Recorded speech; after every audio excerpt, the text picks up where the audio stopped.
Y'all hear this noise? So hot in her. I got heat. So hot in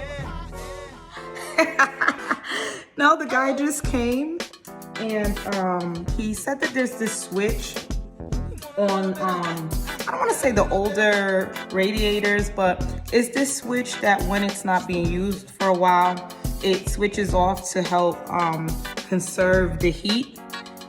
So he just had to realign it, and so he said he's gonna come back because now I'm running to work. I gotta run to see my first patient. He said he's gonna come back and he's gonna service it on Sunday for $150. Y'all,